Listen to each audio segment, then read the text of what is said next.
A brilliant young architect mysteriously died just before she testified in a criminal trial. Her diary contains stories of sex, betrayal, and intrigue.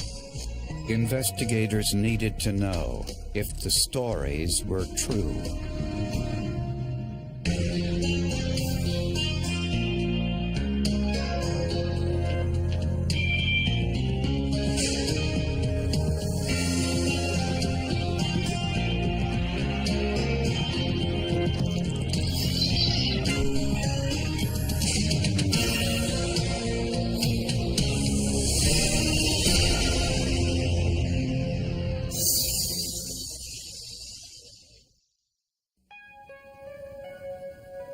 University Park, Texas, just outside of Dallas, is better known as the Bubble.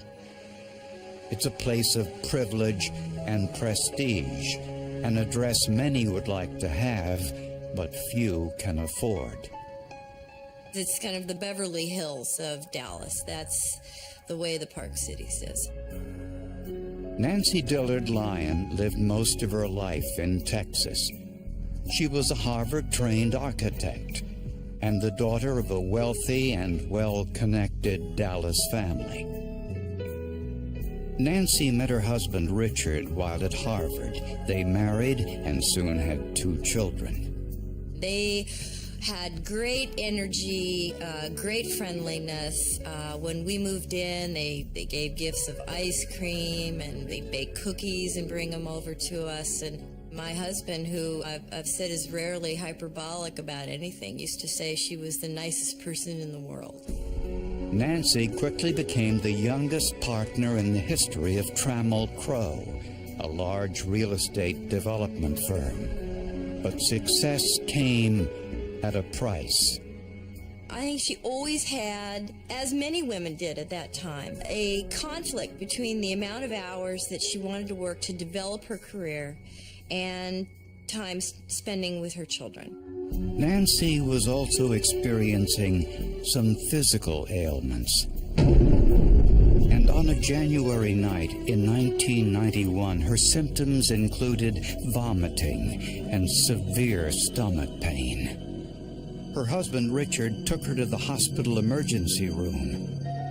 Doctors were initially baffled. She was seen by multiple consultants, infectious disease, gastroenterologist, pulmonologist, nephrologist, and because of her multi-organ failure, and still, in spite of all the resuscitation measures, she was not recovering. Nancy's condition deteriorated, but she provided doctors with a potential clue. She said she first got sick several months earlier after drinking some wine from a bottle left on her doorstep. She thought it was a gift from a neighbor, that it was just a housewarming gift, so to speak, from a neighbor. And she drank that wine and became violently ill later that day. She had nausea, vomiting, and abdominal pain. But that had been months earlier and didn't explain her illness now. Even though I had suspected something foul play, but really you couldn't pinpoint anything. Doctors sent Nancy's urine samples for testing, but her condition began to deteriorate. Her organs failed, and she was put on life support. It was clear that she was not going to recover. It was clear it was really beyond, nobody could really understand it. 6 days later, Nancy Dillard Lyon was dead. I didn't quite understand what it was that had killed her. So there was a great deal of sadness for what was lost. But doctors were suspicious, and they weren't the only ones. I was married to a nurse. She had taken care of Nancy Dillard in the trauma center. She said she looked like she'd been poisoned to me.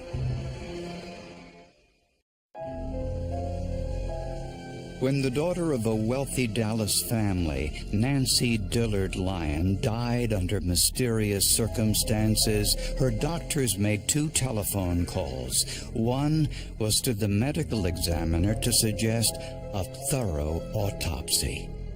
And I told him, listen, I have a patient here and I suspect foul play. The other was to police. You know, they thought the death was suspicious and it needed to be investigated. And it was suspicious and it was investigated. They were absolutely correct. Investigators learned that Nancy was about to testify at the embezzlement trial of her former boss from Trammell Crow.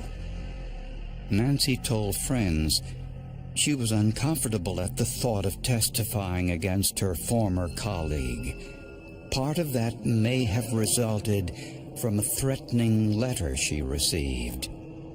Stay out of the Bagwell case, or you and your family will face the wrath of God. It's I guess, kind of a veiled threat. No one ever knew where it came from. At Nancy's autopsy, the pathologist found no signs of disease in her internal organs. But toxicology tests revealed some surprising results. Nancy Lyon had been poisoned with arsenic. Well, all the specimens showed significant amounts and levels of arsenic. And what that shows is that the poison was absorbed through the GI tract, that it was distributed through the blood. Patients often don't know they're poisoned since the symptoms are so common. You know, people don't think about a poisoning immediately. They think it's just some natural thing. And when you have nausea and vomiting, that certainly is a common symptom. Most of the poisonings that you see nowadays are of a much more sophisticated variety that are harder to detect initially or even after doing tests. So arsenic was a surprise. The manner of death was ruled a homicide, but questions remained. Investigators discovered a receipt among Nancy's papers, a receipt for arsenic. Nancy's husband Richard said she bought the poison to kill a colony of fire ants in their yard. Fire ants can be a really big problem and a bad problem, especially with individuals who have really small children. Fire ants can get all over you and almost cover parts of your body before they even start biting and stinging. And friends also revealed Nancy had been depressed over the past year. She discovered her husband was having an affair, and the couple briefly separated. Richard had, met another woman, and she felt he was going through a midlife crisis. So she said, at first her take was, hey, I'm going to stay patient. I'm going to get some counseling, because she was just devastated, really. I wouldn't discount a woman making herself ill or even taking something to make herself ill to get the attention of her husband. Yet medical experts were skeptical that Nancy committed suicide. I don't believe that for a minute. I mean, you've got someone who's dying a very, I would consider, hideous death, certainly capable at any time of voicing that she had taken the poison, because the symptoms are, both painful and you certainly are deteriorating with this. Absolutely ludicrous. I mean, she had 2 children she loved very dearly. As a mother, she was young. She had everything to live for. It is absolutely ludicrous to believe that somebody would poison themselves with arsenic. Also among Nancy's papers was a diary, and it contained a blockbuster revelation. She accused her older brother Bill of sexual abuse when they were younger. Nancy said she feared her brother and questioned his ability to control himself. Sex, sick sex, the notation read. With me, my girls? Nancy's brother angrily denied the allegation, but couldn't explain why she had written this in her diary. Her family strongly suspected Richard was the killer, since they knew he was having an affair with another woman. I did not poison my wife, Nancy Dillard Lyon, nor did I have anything to do with her tragic death. So there was no shortage of suspects. Who sent the wine to Nancy's home? Who sent the threatening letter? Why did Nancy accuse her brother of sexual abuse? And would he kill to keep her quiet? And was Nancy planning to divorce her husband? In the event that this case becomes a murder charge, this will be an honest-to-goodness Perry Mason style whodunit. Investigators had plenty of suspects, but little evidence in the poisoning death of Nancy Lyon. The only thing they knew was that Nancy didn't kill herself. No way you would do it. It's too painful. It's too drawn out. It's a horrible way to die. And you're very aware and very conscious up until the very end of it. There's no way you would kill yourself that way. When a person ingests arsenic, the poison attaches itself to the hair follicles. As the hair grows, the poison residue remains on the hair shaft and becomes a permanent record. So scientists cut Nancy's hair into 7mm pieces. Each piece corresponded to a 2-week period. Each piece was placed in a separate vial and then exposed to radiation in a nuclear reactor. The sample can be analyzed as is in most cases, just simply weighed into a radiation vial. Most other methods require dissolution of the sample. When scientists examined the hair with gamma-ray spectrophotometry, they discovered a startling piece of information. Nancy had ingested small doses of arsenic every week, starting 4 months before her death. The dose of arsenic increased 4 weeks before her death. The highest amount of arsenic was in Nancy's system 2 weeks before her death. Her levels were anywhere from 4 to 100 times what normal levels were. And so it was a very significant level, and it was lethal. The forensic test showed the poisoning started when Nancy's husband, Richard, moved back home after the separation. But Richard wasn't the only person in Nancy's life who had both motive and access. Nancy's handwritten diary alleged her brother Bill had sexually abused her as a child. Investigators wanted to know whether this was a possible motive. To see if these entries were written by Nancy, investigators sent the diary to a forensic document examiner, Hartford Kittle. Handwriting examination is based upon two distinct facts. No two people write exactly alike. Within the writing of a single individual, there's normal variation. It's this normal variation that we associate or we don't associate with the question writing. Surprisingly, Nancy and Richard's handwriting looked strikingly similar. Friends said this was intentional, While in college, Nancy had written some of Richard's research papers, and she mimicked his writing.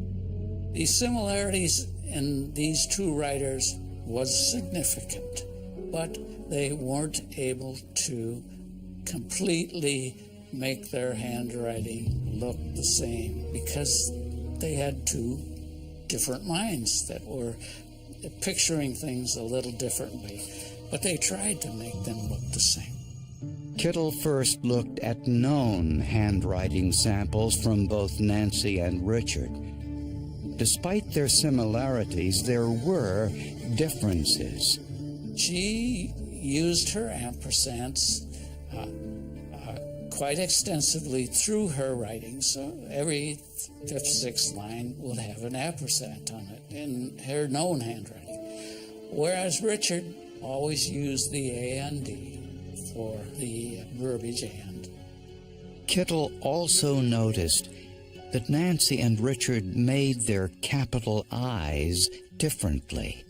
Richard just used one downstroke like a 1, whereas Nancy used a downstroke like the 1 and then a cross at the top and the bottom. She was willing to take a lot more time in executing them than Richard was.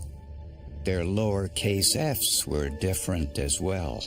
Richard used a clockwise motion coming down from the top of the F down to the bottom. He'd swing off in a clockwise motion to finish off the lower loop of the F, whereas Nancy always came down and went counterclockwise to finish off the F. Kittel concluded Richard wrote the diary entries about Nancy's brother Bill. Absolutely certain that he had written that. 100% certain. Yes.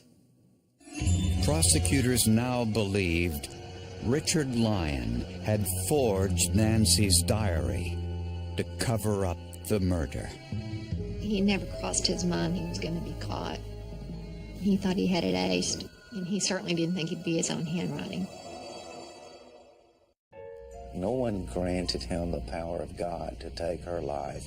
She was slowly poisoned to death. Probably one of the most hideous things that you can do to someone. This wasn't done in a moment of passion or anger, of picking up a weapon that was handy to him. This was done with slow premeditation and over a period of time. And it's a hideous, hideous way to murder somebody. Richard Lyon insisted he had nothing to do with the poisoning death of his wife Nancy. As proof, he offered a receipt for arsenic that he said Nancy had signed. Prosecutors asked forensic experts whether this was, in fact, Nancy's signature. I wasn't able to reach a conclusion as to authorship. But the owner of the company listed on the receipt told prosecutors all they needed to know.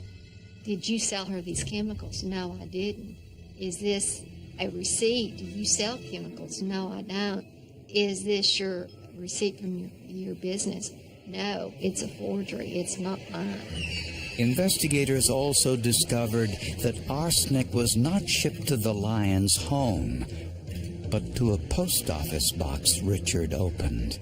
There was no reason in the world to have a post office box set up at Preston Center for him to get this arsenic.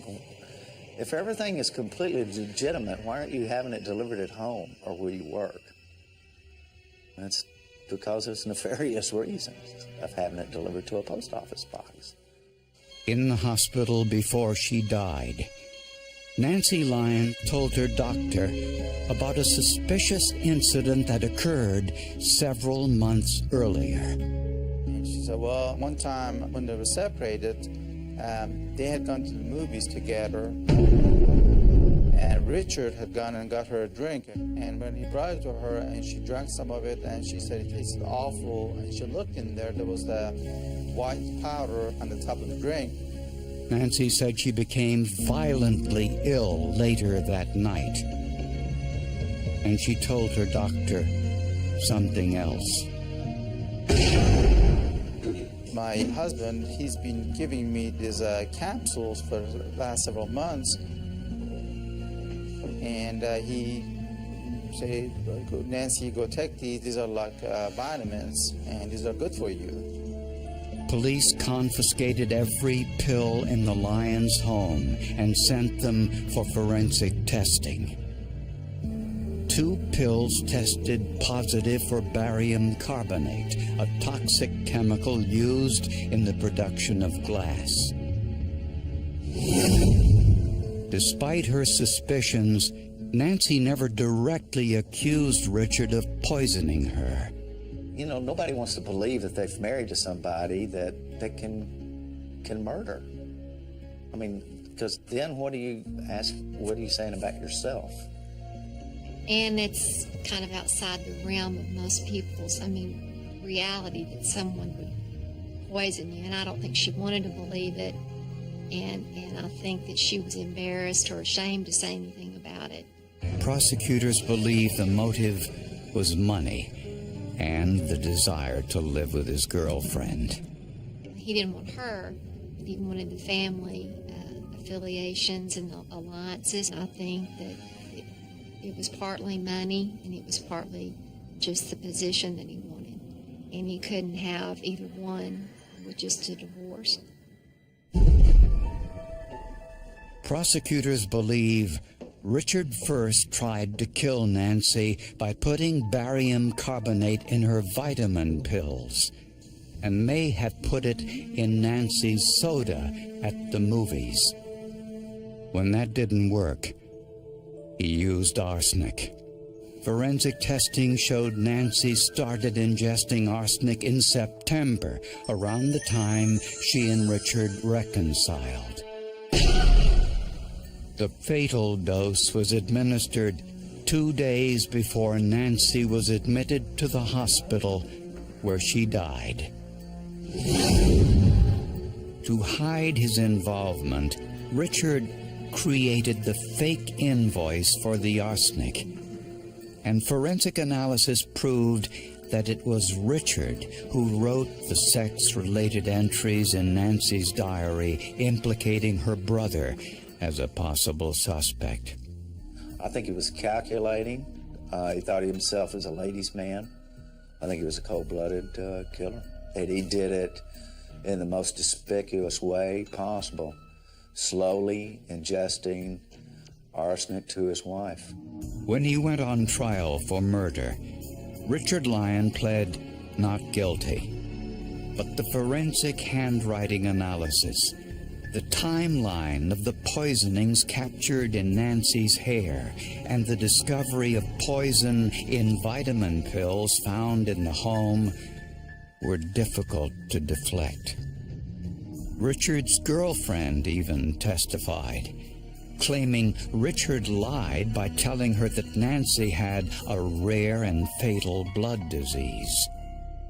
Any time that you catch a defendant or any witness in a lie, and that was a pretty big one, and yet I don't think a coincidence that she was going to die from a fatal blood disease. I think that those things immediately begin to color their view of him. When he was a liar, he would lie. It took a jury less than 3 hours to convict Richard Lyon of first-degree murder. He was sentenced to life in prison. I worked lots of cases like this, and the question was always, why not just a divorce? You know, they may be intelligent, but they're criminally stupid. And for a good reason, and thank God they are, because we couldn't catch them. It was hard for me to believe that he had actually killed his wife, and it had just finally broken down based on the shape of an F and an L and an R and just scratchings on a piece of paper.